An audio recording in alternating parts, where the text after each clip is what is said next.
சுவை வந்து அற்புதமாக இருக்குங்க. Hello friends, welcome to Eswari சமையல். இன்னைக்கு வந்து நம்ம ஈஸ்வரி சமையலில் ஆடி வெள்ளிக்கு ஒரு அற்புதமான சுவையில் ஒரு பிரசாதம் ரெசிபி வந்து பார்க்க போகிறேங்க. இந்த ரெசிபி வந்து செய்யறது ரொம்ப ஈஸிங்க.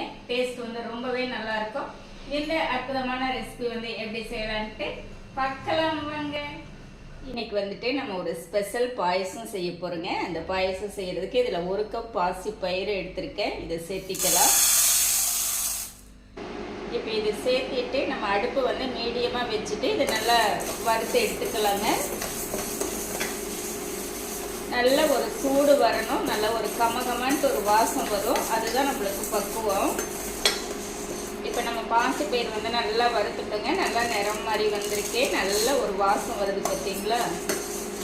இப்போ வந்து நம்ம எடுத்துக்கலாம். வறுத்த பாசி பயிர் வந்து குக்கரில் சேர்த்திட்டேங்க. அது கூடவே நான் வந்து ஒரு 1/2 கப் சவ்வரிசி எடுத்திருக்கேன். இதுவும் சேர்த்திக்கலாம். சேர்த்திட்டு இது ரெண்டுமே நல்லா கழுவி எடுத்துட்டு வந்துடலாம். இப்போ ஒரு 2-3 டைம் நல்லா கழுவி எடுத்துட்டு வந்துட்டேங்க. இது கூடவே ஒரு 2 டம்ளர் தண்ணியும் சேர்த்து எடுத்துட்டு வந்துட்டேங்க. இப்போ குக்கர் மூடி போட்டுக்கலாம்.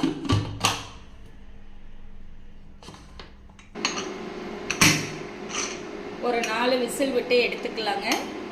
இப்போ குக்கர் விசில் வந்துடுச்சுங்க. இப்போ நம்ம எடுத்து வச்சுக்கலாம். 1 கப் பாசி பயிர் எடுத்திருக்கோம். 1/2 கப் வந்து ஜவ்வரிசி எடுத்துருக்கோங்க. இப்போ நம்ம அதே கப்பில் வந்து 2 கப் வெல்லம் எடுத்துக்கலாம். வெல்லம் வந்து நல்லா துருவி எடுத்துருக்கேங்க. நம்ம துருவி எடுத்துட்டோம் அப்படின்னா ஈஸியாக கரையும். 2வது கப்பும் சேர்த்திக்கலாம். ஒரு 1/2 கப் தண்ணி சேர்த்திக்கலாங்க.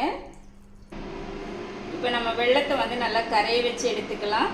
ஏன்னா வெல்லம் சேர்த்தும் போது பார்த்தீங்க அப்படின்னா நம்ம அப்படியே டைரெக்டாக சேர்த்திட்டோம் அப்படின்னா ஒரு சின்ன கல் தூசி எல்லாம் இருக்கும். இந்த மாதிரி வடிகட்டி சேர்த்துனோம்னா தான் நம்மளுக்கு நல்லா இருக்குங்க. நீங்கள் கரும்பு சக்கரை சேர்த்துற மாதிரி இருந்துச்சு அப்படின்னா அப்படியே நீங்கள் டைரெக்டாக சேர்த்திக்கலாம். வெல்லம் வந்து நல்லா கொதி வந்து நல்லா கரைஞ்சிடுச்சுங்க. இப்போ நம்ம எடுத்து வச்சுக்கலாம், இருக்கட்டும். இப்போ நம்மளுக்கு பாசி பயிரும் ஜவ்வரிசியும் நல்லா வெந்துடுச்சுங்க. பார்த்தீங்களா, ரொம்ப குழஞ்சு போகாமல் இந்த அளவுக்கு இருக்கணுங்க. பாசி பயிர் வந்து ஒரு கடாயில் சேர்த்திக்கலாம். இப்போ நம்ம வெல்லத்தை வந்து வடிகட்டிக்கலாங்க.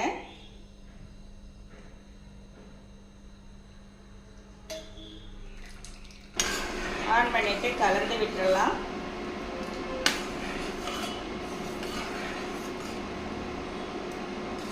நம்மளுக்கு ஜவ்வரிசி வந்து ரொம்ப குழைய வெந்துடுச்சுங்க. நீங்கள் தனியாக கூட வேக வச்சு சேர்த்திக்கலாம், சரிங்களா. அந்த முழுசாக வேணும் அப்படின்னு நினச்சிங்க அப்படின்னா நீங்கள் தனியாக வேக வச்சு சேர்த்திக்கோங்க.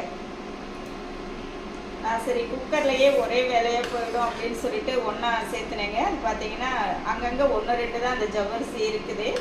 நிறைய ஜவ்வரிசி வந்து அப்படியே கரைஞ்சி வந்துடுச்சுங்க. கொதி வரட்டும். இப்போ நல்லா கொதிச்சு வந்துடுச்சுங்க. ஒரு 5 நிமிஷம் நான் விட்டுட்டேன். நல்லா கொதிச்சு வந்துடுச்சு. அந்த மாதிரி விட்டிங்கன்னா தான் அந்த வெள்ளத்தோட பச்சை வாசமெல்லாம் போய் நம்மளுக்கு பாயசம் வந்து ரொம்ப நல்லா டேஸ்ட்டாக இருக்கும். இந்த டைமில் வந்து ஒரு 1/4 கப் வந்து கண்டென்ஸ் மில்க் சேர்த்திக்கலாங்க. இது ஒரு நல்ல ஒரு ரிச் டேஸ்ட்டை கொடுத்து, இது ஆப்ஷனல் தான். தேவைன்னா சேர்த்திக்கோங்க, இல்லைன்னா ஸ்கிப் பண்ணிக்கோங்க. ஏன்னா குழந்தைகள்லாம் சாப்பிடும்போது நல்லா டேஸ்ட்டாக இருந்தால் நல்லா விரும்பி சாப்பிடுவாங்க.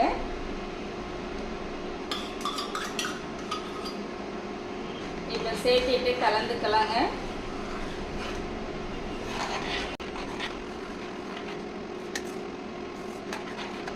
இப்போ நல்லா கொதி வந்துட்டு இருக்கு இல்லைங்களா. இந்த டைமில் வந்து ஒரு 1/2 ஸ்பூன் ஏலக்காய் தூள் சேர்த்திக்கலாம். சேர்த்திட்டு நல்லா கலந்து விட்டுக்கலாம்.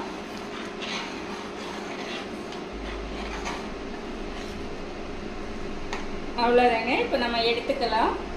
ஒரு 1 ஸ்பூன் அளவு தேங்காய் எண்ணெய் சேர்த்திக்கலாங்க. நம்ம இன்னைக்கு வந்து நம்ம தேங்காய் எண்ணெய் தான் சேர்த்த போகிறோம். ஒரு 2 ஸ்பூன் தேங்காய் துருவல் சேர்த்திக்கலாம். சேர்த்திட்டு இதை நல்லா வறுத்துக்கலாங்க.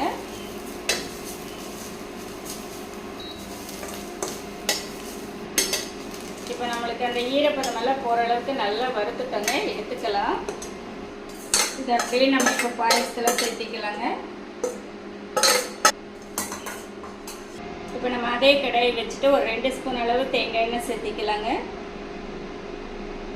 சேர்த்திட்டு ஒரு 6-7 முந்திரி சேர்த்திக்கலாம்.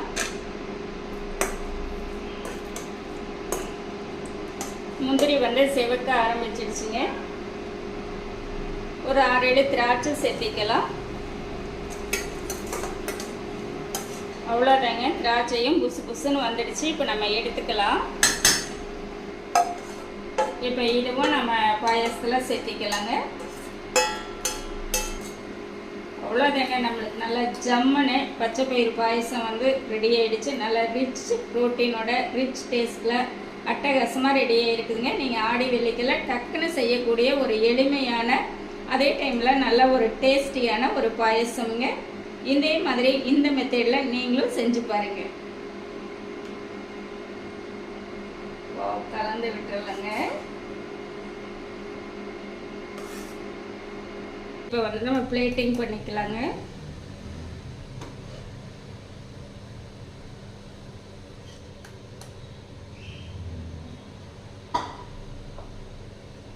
நான் செஞ்ச இந்த ரெசிபி வந்து உங்களுக்கு ரொம்பவே பிடிச்சிருக்கும்னு நினைக்கிறேன். இந்த மெத்தடில் நீங்களும் செஞ்சு பார்த்து எப்படி இருக்குன்னு கமெண்ட் பண்ணுங்க. பிடிச்சிருந்தா லைக் பண்ணி ஷேர் பண்ணுங்க. நம்ம ஸ்ரீ சமையலை சப்ஸ்கிரைப் பண்ணி வச்சுக்கோங்க.